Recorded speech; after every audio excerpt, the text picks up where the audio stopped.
Exercise 2.3 का first सवाल है, बताइए कि निम्नलिखित बहुभुजों में से किस बहुपद का एक गुणनखंड x+1 है।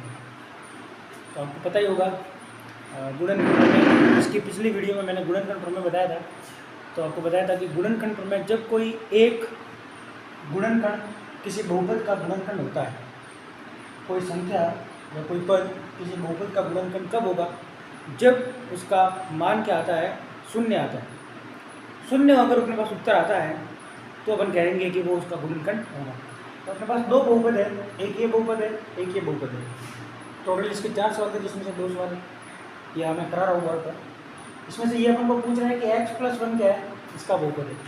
तो आप देख सकते हैं कि जैसे मैंने आपको पिछली वीडियो थी गुणनखंड में, उसमें बताया था, एक एग्जाम्पल दिया था कि x - a एक गुणनखंड होता है। x - a गुणनखंड है तो P of a equal to क्या होता है, 0।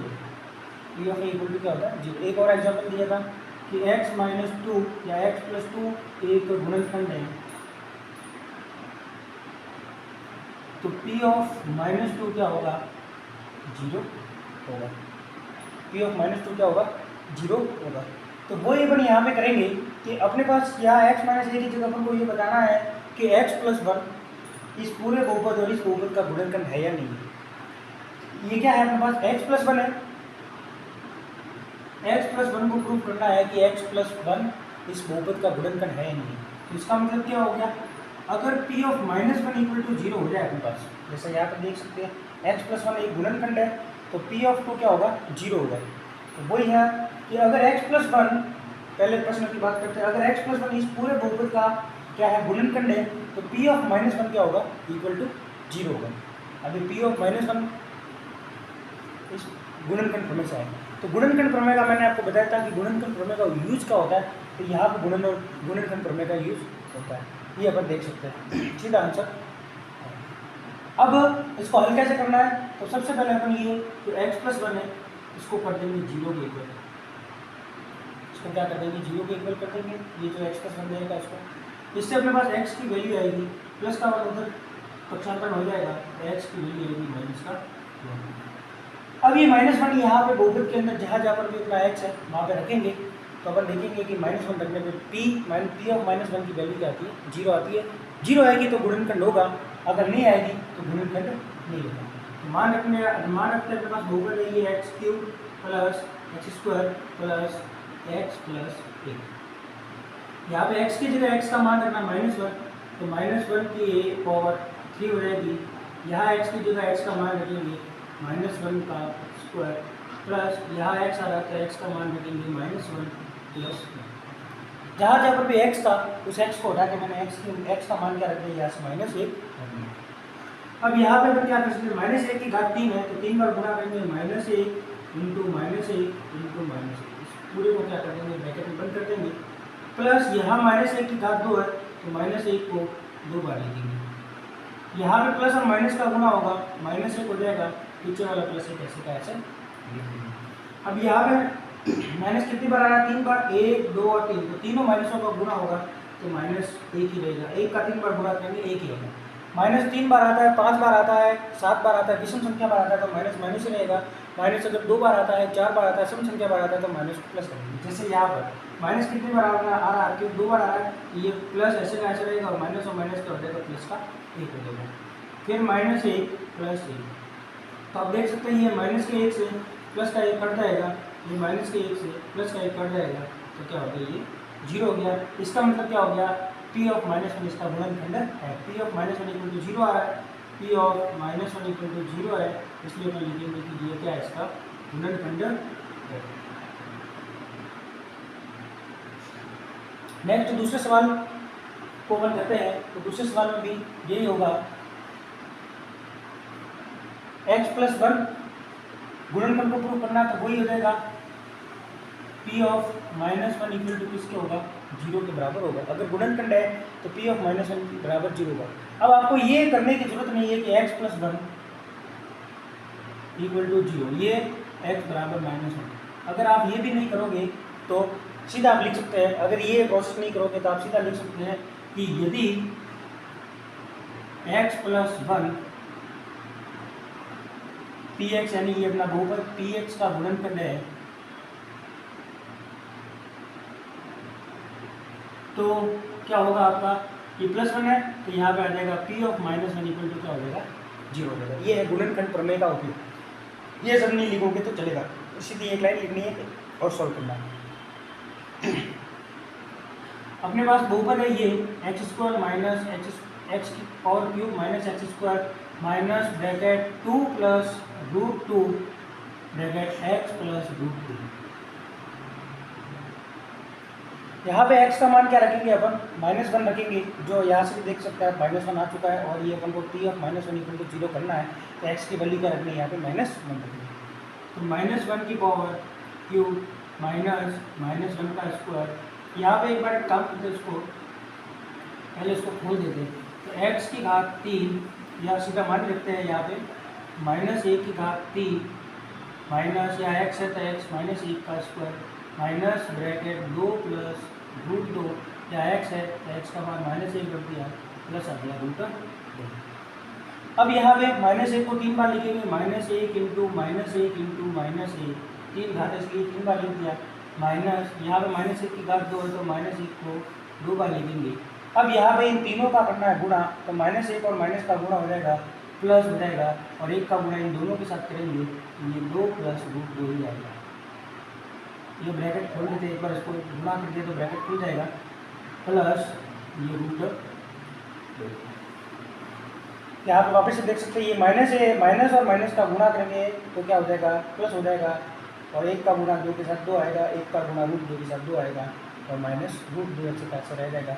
ये माइनस और माइनस गुणा हो गया, यहाँ पर प्लस हो जाएगा। अब माइनस वापस अपने -1 3 बार आ रहा है तो क्या हो जाएगा, -3 बार आ रहा है इसलिए माइनस माइनस ही रहेगा, 1 का गुणा 3 बार करेंगे तो 1 आएगा, माइनस यहाँ माइनस, और यहाँ पर माइनस और माइनस 2 बार आ रहा है तो -2 बार आता है तो क्या होता है, प्लस का 1 होता है, तो ये मैंने प्लस का 1 लिख दिया। ये माइनस अपने पहले से ही है, ये माइनस और माइनस का गुणा, ये प्लस का 1 हो गया, प्लस यहाँ पे 2 प्लस √2 प्लस ये हो गया,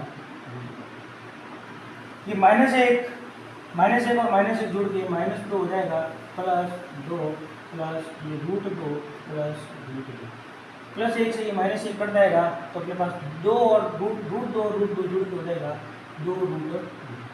अपने पास आंसर इसका 0 नहीं आ रहा, इसलिए अपन लिखेंगे p of -1 not equal to 0, बराबर नहीं है 0 के, इसलिए अपन लिख देंगे कि यह गुणनखंड नहीं है,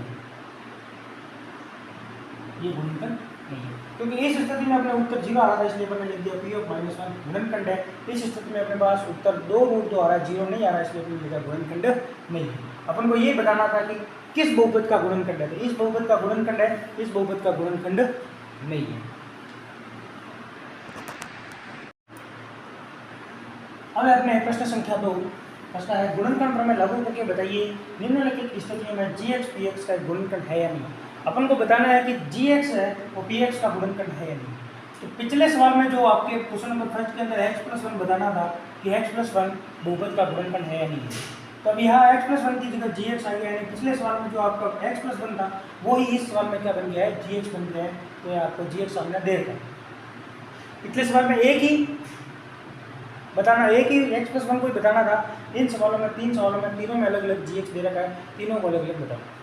तो आपको पता है ये गुणनखंड प्रमेय के अंदर कोई भी संख्या, जैसे ये gx दे रखा है, ये gx px का गुणनखंड कब होगा,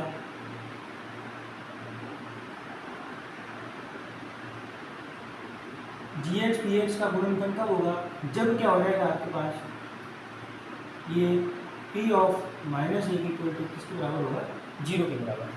ये x+1 है तो x+1 का हो जाएगा +1 का हो जाएगा -1, तो p ऑफ -1 इक्वल टू 0 हो जाएगा। अब ये है नहीं तो आपको ये भी कर सकते हैं कि -1 कैसा है, तो उसके लिए आप देख सकते हैं x+1 इक्वल टू क्या होगा 0, जिससे x बराबर प्लस का हो जाएगा तो माइनस का हो जाएगा। ये भी है, आप देख सकते हैं ये। तो आप क्या करेंगे, अब p ऑफ -1 इक्वल टू 0 करना है, यानी कि ये px है, बहुपद है अपने पास px equal to 2x³ plus x² minus 2x minus 1। यहाँ पे आपके पी ऑफ -1 इक्वल टू 0 है, इसका मतलब जी एक्स पी एक्स का गुणनफल होगा। तो पी एक्स की जगह पी ऑफ -1 करना है तो एक्स की जगह लिख देंगे आप -1 इक्वल टू 2, यहाँ पे -1 की पावर 3 प्लस एक्स -1 की घात 2, 2 एक्स की जगह 1 -1। जहाँ जहाँ पर भी एक्स था वहाँ पे मैंने एक माइनस का 1 लिख दिया है। अब आगे हल करते हैं तो 2 इंटू यहाँ पे -1 की घात 3 है, -1 को 3 बार लिखेंगे, फिर प्लस -1 की घात 2 है, -1 को 2 बार लिखेंगे, फिर ये माइनस और ये माइनस हो जाएगा, प्लस 2 और 1 का गुणा 2, -1 पीछे वाला ऐसे का ऐसे। अब यहाँ पे 2 इंटू, मैंने अभी पिछली वीडियो में बताया था कि -3 बार हो तो माइनस माइनस ही रहेगा, और 1 का गुणा 3 बार करेंगे तो 1 ही रहेगा, प्लस या -1 और -1 का गुणा +1 हो जाएगा, प्लस 2 -1, 2 का गुणा -1 के साथ करेंगे तो -2 हो जाएगा, +1 प्लस 2 -1, -2 से +2 कट जाएगा, +1 से -1 कट जाएगा, इसका मतलब 0 आ गया। तो आप कहेंगे कि जी एक्स क्या है, जी एक्स पी एक्स का क्या है गुणनफल, जी एक्स पी एक्स का क्या है गुणनखंड। ये मैंने पूरा गुणनखंड प्रमेय से कराया है, ये है जो आपको कहीं आपको ये भी देखने को मिलेगा, लेकिन ये डायरेक्टली बताते हैं बिना गुणनखंड प्रमेय का यूज़ किए, बिना बताते हैं x+1 सीधा जी एक्स को 0 के इक्वल कर देते हैं, और मान आपका जो x का मान जो आता है वो इस पी एक्स के अंदर रख देते हैं, और आंसर अगर 0 आता है तो कहते हैं कि गुणनखंड है, आंसर अगर 0 नहीं आता तो कहते हैं कि गुणनखंड नहीं है। लेकिन वास्तव में गुणनखंड प्रमेय का उपयोग इस प्रकार से करेंगे, ये लैंग्वेज लिखेंगे जी एक्स पी एक्स का गुणनखंड कब होगा, जब x+1 का पूछ रहा अपन को तो यहाँ -1 करेंगे कि p ऑफ -1 इक्वल टू क्या हो 0, जैसा मैंने आपको गुणनखंड प्रमेय के अंदर बताया था।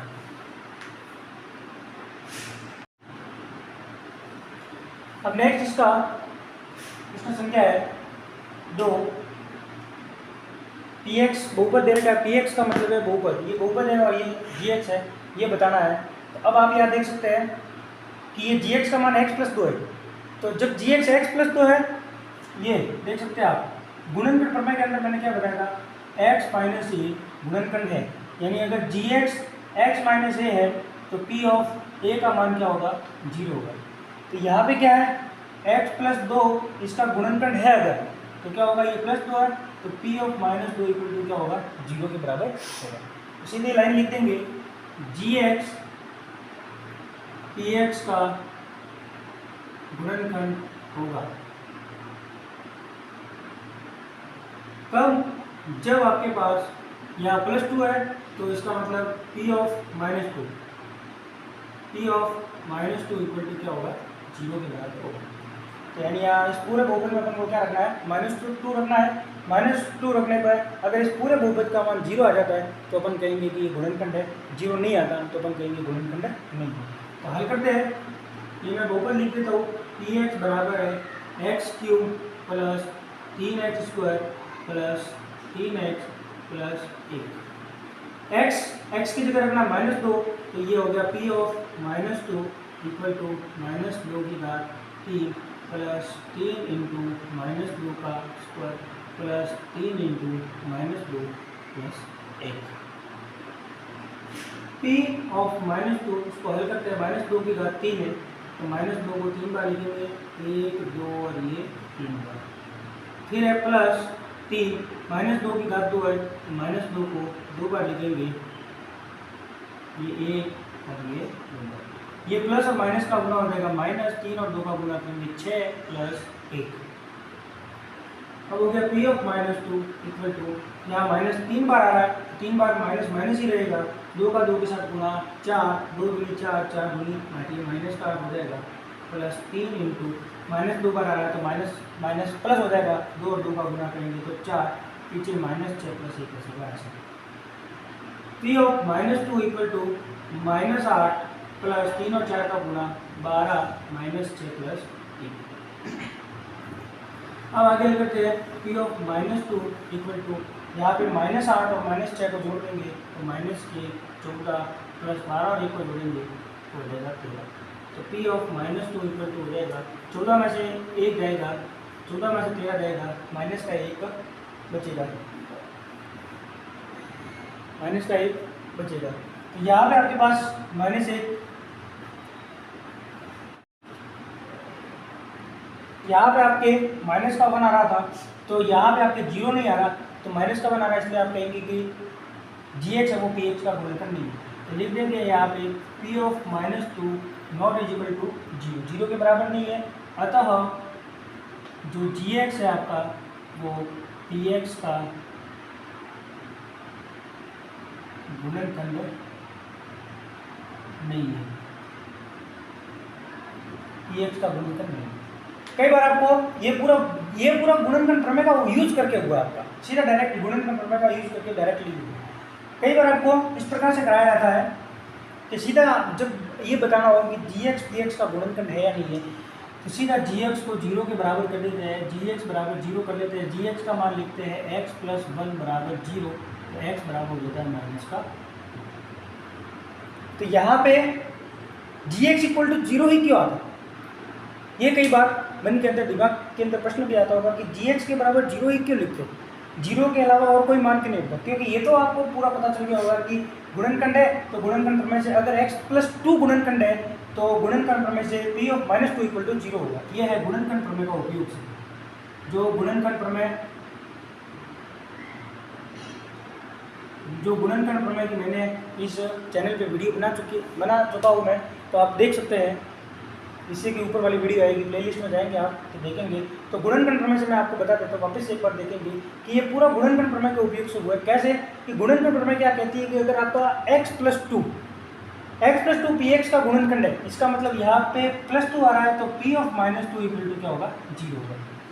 क्या एक और देखता उदाहरण, जैसे कि आपका कोई x - 1 आपका अगर गुणनखंड है किसी px का, ये gx है, और अगर ये x - 1 किसी px का गुणनखंड है तो p ऑफ 1 होगा वो = क्या होगा, 0 होगा। तो सीधा अपन इस बहुपद के अंदर क्या रखेंगे, p ऑफ 1 रखेंगे, आंसर 0 आएगा तो अपन कहेंगे कि गुणनखंड है, आंसर 0 नहीं आएगा तो अपन कहेंगे गुणनखंड नहीं है। तो ये तो पूरा गुणनखंड प्रमेय का उपयोग करके हुआ है। कई बार ये इस तरह से कराते हैं कि gx को सीधा 0 के बराबर कर देते हैं, तो gx का मान रख देते हैं x + 1 + 2 को उधर भेज देते हैं, तो -2 होगा। अब दिमाग के अंदर कई बार ये प्रश्न उठता है कि gx बराबर 0 क्यों आता है, तो 0 क्यों आने का कारण भी यही है, ये मैंने आपको बताया है। क्यों 0 यहाँ पे 0 क्यों आता है, क्योंकि ये अपन निकालते हैं x का शून्य यहाँ पे। ये gx का मान 0 कब आएगा, जब यहाँ पे देखिए x बराबर -2 है, ये पूरा इसके अंदर रखेंगे, gx क्या आपके पास gx है x + 2, ये माइनस का 2 इधर रखेंगे तो -2 + 2 बराबर हो जाएगा 0। ये इसका क्या है, शून्य का, तो पहले अपन x का शून्य निकालते हैं, तो वही हो रहा है। इससे देखिए आप x बराबर -2 आ रहा है, x बराबर -2 आ रहा है, और मैंने जो गुणनखंड प्रमेय आपको कराया तो p ऑफ -2 = 0। देखिए आप, मैंने सबकी जगह क्या रखा, -2 रखा। तो ये पूरा गुणनखंड प्रमेय का जो पूरा उपयोग है इस प्रकार से होता है, इस प्रकार से इन सवालों को हल किया जाता है।